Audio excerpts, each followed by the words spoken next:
And good evening and welcome to the Planning and Development Committee meeting for Monday, December 10th, 2018. We do have a quorum present. And the first item on the agenda is the regular meeting minutes from November 12th, 2018. Is there a motion with regard to the minutes? Second. Okay, all in favor of approving the minutes? Aye. Aye. Any opposed? The minutes will be approved. I do have a sign-up sheet. Is anybody else wanting to speak at Planning and Development Committee? This is not the council meeting, but anybody want to speak at Planning and Development? I'm going to set this here. Come on up and sign up. Oh, you already did? Okay, good. Beautiful. All right, we have... Can you get everyone to sit down? Yeah, could people in this room have a seat? If there's not a seat in the anteroom, I know that there's an additional room where the meetings are being broadcast, and I'm not sure what the room number is. Fire chief was out there somewhere telling people, and I don't want to get in trouble from the fire chief. Do we know the other room? No, I don't. It's probably one of the 24 room numbers, but okay. So thank you, and then maybe we'll just keep that door shut. The first item on the agenda after the minutes is item P1, a vacation rental license for 1516 Crane Street. City staff is recommending approval of a vacation rental license for the property located at 1516 Crane. The vacation rental meets all of the standards and procedures for the license approval. This is for action tonight. We don't have any speakers. The applicant is here if we have any questions. Alderman Fisk? My understanding is that this is a two-flat and it is owner-occupied. And he is here, so he can, I guess, just verify that. I lost track of you, Mr. Whitmer. Yes. Okay, is it? It's a two-flat, and you live in the one of the units? It's a two-flat. My brother stays there. Your brother stays there? Okay. Yeah. All right. Okay, any other questions? Okay, is there a motion? Move approval. Second. Okay, all in favor of the vacation rental license? Aye. Any opposed? No opposed. Okay, so we'll entertain it at the council meeting, which follows right after this. Okay. Okay, and if you have any questions about that, one of our staff can help you outside. Okay. All right, item P2, ordinance 158018, extending the time for the applicant to obtain a building permit for the construction planned for the planned development at 1815 Oak Avenue. Staff is recommending adoption of the ordinance to extend the time for the commencement of the construction. It was originally approved on July 25th, 2018. The ordinance would grant a one-year extension for the building permit issuance to December 10th, 2019. I know that we have the applicant present. The alderman of the ward has requested suspension of the rules for introduction and action. And do we have any questions for the applicant? Okay, is there a motion? Move approval. Second. Okay, all in favor of advancing this to council for introduction and action, say aye. Aye. Any opposed? Okay, that will be at the council meeting a little bit later. Item P3, ordinance 139, pardon me. For the next one? Okay. And Alderman Ruth Simmons will be recusing herself for P3. Item P3 is 139-018, granting major variations at 1943 Sherman Avenue in the R5 residential zoning district. Zoning Board of Appeals is recommending denial, and staff is recommending approval of the ordinance authorizing the major variations for the 22-foot rear yard setback where 22.5 is required, for a 3-story stair, and an increase of 0 additional parking spaces where 3 additional parking spaces are required, for the conversion of a single-family residence to a 3-unit multiple-family residence. This is in the R5 general residential district, and this is for introduction. Is there a motion? Move approval. Okay. And we have 2 people signed up to speak. I'm not, John Carver and John Jones. Are either one of you here? Okay, thank you. Good evening. Good evening. John Carver. I'm president of the 1939 Condominium Association, Sherman Condominium Association, which is the building to the south of this residential building. We are very much in support of the upgrades that have been proposed, as we now understand, and very excited by the fact that life safety issues will undoubtedly be addressed, as well as the building getting an upgrade. And that's the key, is that the building is upgraded, and not only upgraded, but that it is maintained. Our major concern is that the owner of this building has been in the courts, has been fined by the city, and this has dragged on for years. Now, there is a timetable that I understand has been submitted at this point, and if that timetable is honored, I think that the city should be very, very supportive of this project, of this redevelopment of this single-family residential house being redeveloped, because, as you all know, it has been operated as a boarding house for students at Northwestern University with 9 bedrooms, as I understand. Again, I asked the Planning Committee, and I go on record as asking the City Council down the road to please make sure you do whatever you can to force ownership to complete what they propose and then to maintain what they propose. I drafted a letter along with the other members of our board, which didn't make it into the packet but has been presented to you, and I think it states a number of facts that are very important for you all to read. Thank you. Thank you very much. And we did get a copy of that letter presented up here. Alderman Fisk. I'm sorry, Mr. Jones, you are here? Okay, I didn't see you back there. okay. Mr. Jones had some comments. Good evening, committee. Sean Jones. I represent the applicant. I'm mostly here to answer any questions and to give you background if you require any. Okay, thank you. Why don't you just stay up in case there are questions? Alderman Fisk? Is staff here? Is Johanna or She's right here. where? Oh, gosh, I'm sorry. I was looking for you in the audience. There you are. Going back to what Mr. Carver said, what are we going to do to make sure that they stay on their timeline for all the work they want to do? That's the only part of this that makes me a little bit uncomfortable. I'm really happy with how we have approached this. It's been a problem building in my ward for a long time. We've been frustrated by it, and I think this is a good creative solution. Will certainly help the neighborhood, but we need to keep them on their timeline for the improvements to be made. I believe I can answer that. Okay. We are currently in the court system in Skokie. So Ms. Mason Cup and I go to Skokie every couple of months. I believe that's probably your best way.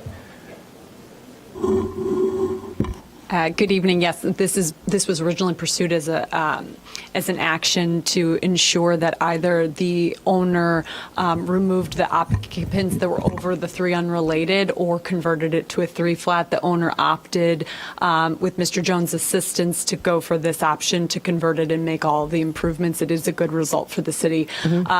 We've established the timeline for this exact reason. We've heard the neighbors and the complaints. I will work with the attorney for the owner to ensure that the timeline is met, or we will be back in court. I believe the owner is understanding of that issue. Okay. Okay, very I good. believe so. Alderman Rainey? Alderman Rainey?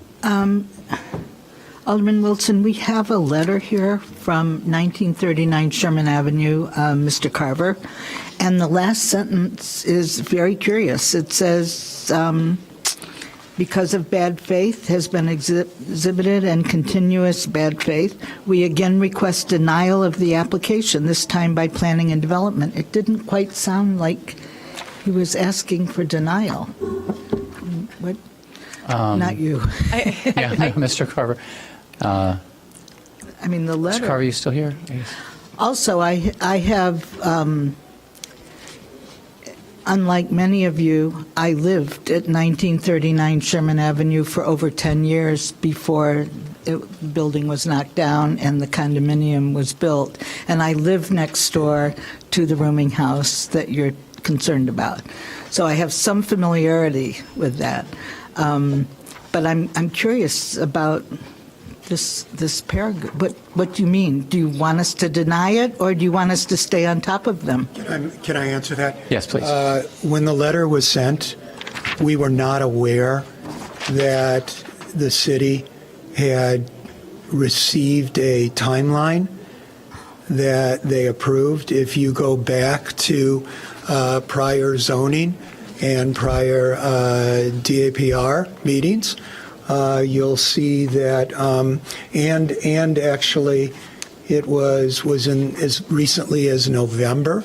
It was pulled because they were waiting for the owner to be present himself or herself and convince zoning that this plan was workable.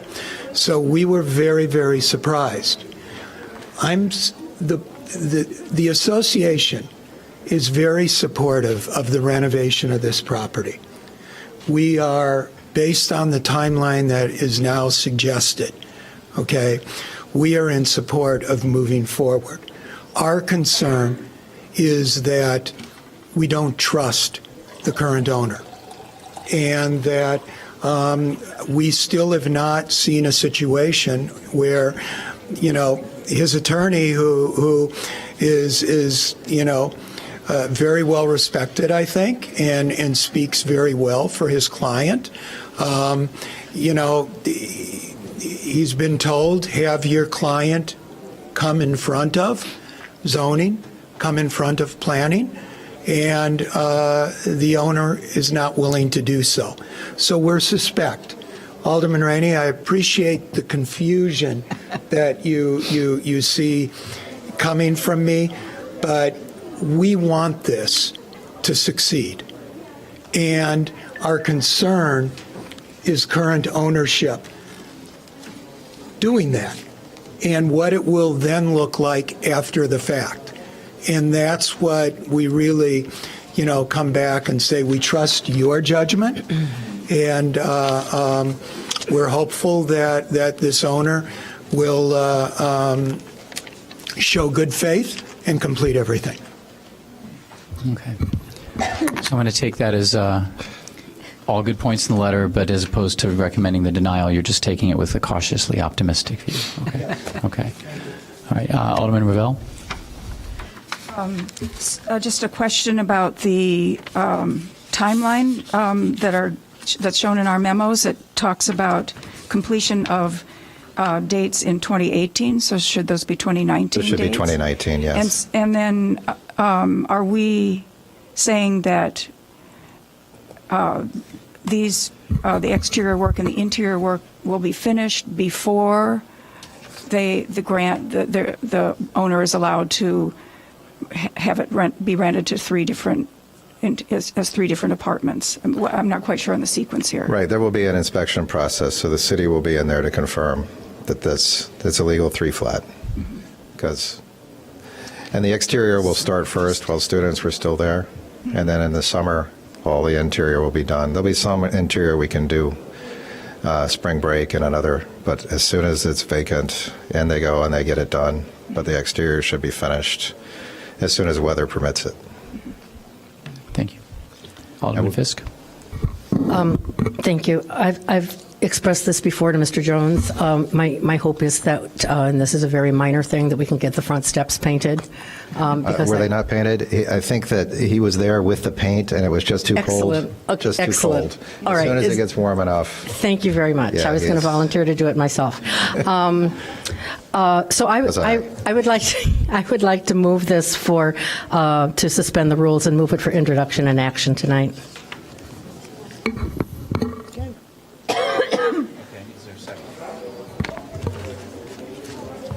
Okay, Alderman Ravel, second. Okay, so it was originally scheduled for introduction. Any more questions? Okay, all those in favor of Alderman Fisk's motion to introduce and for action with suspension of the rules, say aye. Aye. Aye. Any opposed? Okay, that will be entertained. And Alderman Simmons, as previously mentioned, she's recusing herself. So that'll be before the council on that motion, or for that presentment. Thank you. Thank you.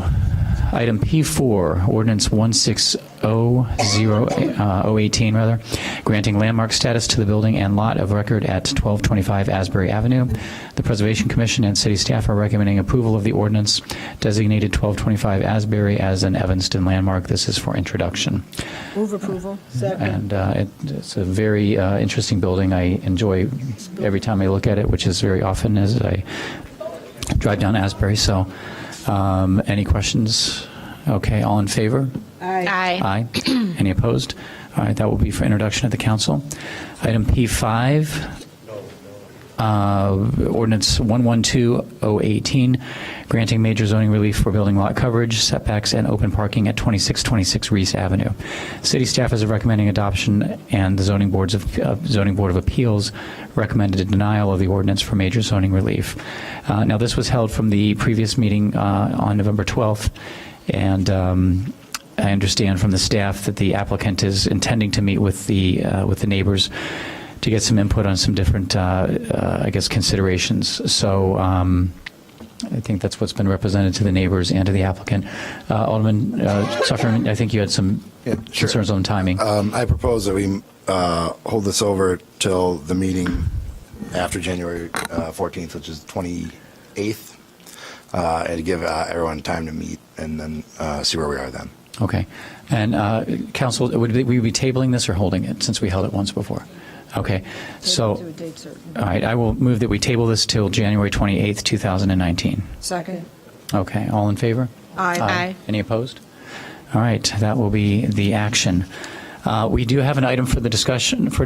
I appreciate the staff putting this together. I appreciate Alderman Ravel's request for the information.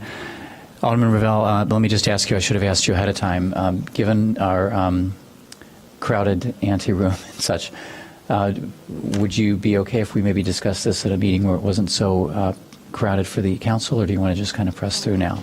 Well, I guess I would like just a brief discussion, and perhaps just with a brief discussion, that will be enough direction to staff Okay, great. to come back in January. Okay. And the reason I'd like us to talk about it, at least briefly this evening, is because we are in the process of rolling out our new rental registration program for ADUs and coach houses that are going to be rented to non-family members. And since we're rolling out this new program, it would be good to be able to mention whether we have this owner occupancy requirement. So if you recall, we had several reasons for approving rental of ADUs to non-family members. One, we wanted to address the need for affordable housing, and in particular to expand the availability of affordable housing in throughout our community in all the R1 and R2 districts. And then in particular, we wanted to assist older homeowners to age in place by providing an opportunity for them to have extra income to be able to keep up with home ownership costs. And they could do that either by staying in the main house and renting out their coach house, or by moving into the coach house or ADU and renting out the main house. Requiring a property with an ADU to be owner-occupied as a condition for registration as a rental property will help maintain the character of our single-family residential neighborhoods. And so I guess I was hoping, if there was agreement among the committee, that we would ask staff then to come back in January with an amendment to our rental registration ordinance to provide this owner occupancy requirement. Move approval. Okay. Second. Yeah, and Alderman Ravel and I did have an opportunity to discuss it. It does make sense to me, just kind of based on the goals that we're looking at. So, okay, so could the staff just put that on the actual agenda for consideration, and having a draft ordinance prepared? All right, thank you very much. Thank you, Alderman Ravel. Okay, do we have any communications? All right, any further new business? Any motion to adjourn? So moved. Second. All right, thank you very much, everybody. Thank you for getting us through it quickly. Oh, you know what? I apologize. Peter Miller, are you here? I think I'd be beating a dead horse. I apologize for that. The little pen thing was over the check mark there. It's okay. He was here to speak to I would just like to strongly urge Alderman Ravel's position. Okay, great. And I appreciate your consideration. All right, my apologies for that. Thank you. Okay, thanks for being here. Okay, now, is there a motion to adjourn? We did that. All right, so, yeah, I just wanted to do it again. All right, everybody, we'll start the council meeting. I think give everybody a chance to kind of get settled, and the rest of the council members in here, maybe at 20 till 8. Thank you.